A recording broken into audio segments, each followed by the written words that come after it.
Hey, hi. Today I have the perfect recipe for you.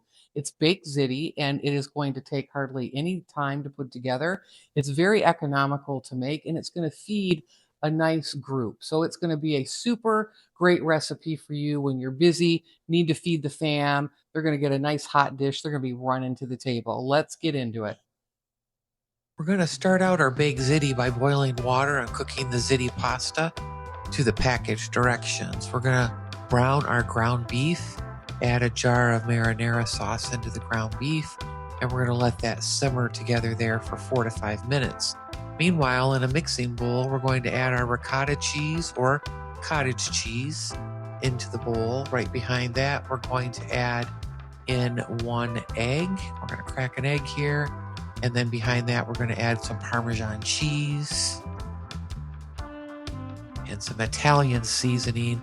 We're going to give this bowl a really good mix. We're going to mix all of those ingredients very, very well till it's thoroughly combined in that mixing bowl. Next, we're going to prepare a 9x13 glass pan with a little bit of spray. We're going to add about half of the cooked ziti pasta to the bottom of that pan, and we're going to set the remainder aside. We're going to come in next with our meat sauce. We're going to pour about half of that meat sauce on top of those cooked noodles, and we're going to try to spread that out as evenly as possible. Now we're going to take the whole dish of the cheeses with the egg mixture and Italian seasoning, and we're going to place that on top of the meat sauce layer, and we're going to try to spread that out to the corners and the edges as best we can.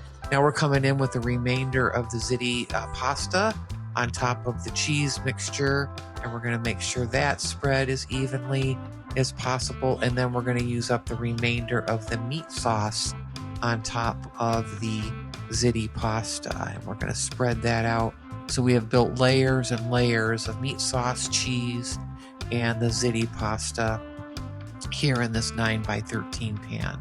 We're going to sprinkle some mozzarella on top and some fresh basil, which gives it just that perfect blend of spices.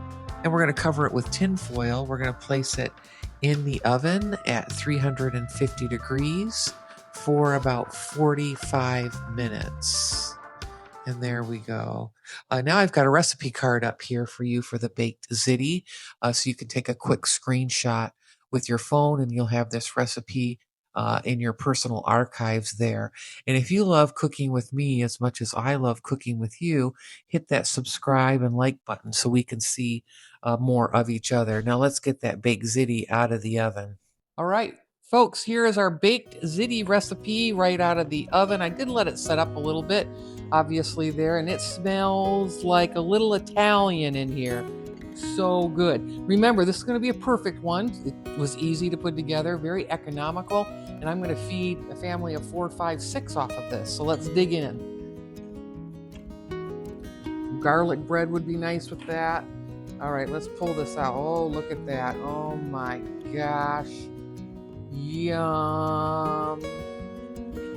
Yeah. I'm kind of hungry now that this came out at perfect time.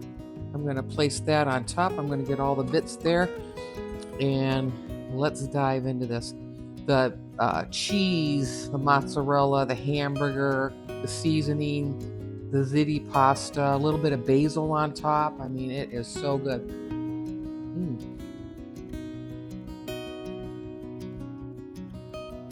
Sweet perfection here. Look at that. Sweet perfection. The perfect amount of the hamburger along with that marinara sauce. I mean, folks, this is a 10 out of 10. When I say they're going to be bellying up to your table, they're going to be running to the table for this one. Doesn't it smell great, Dave? So good.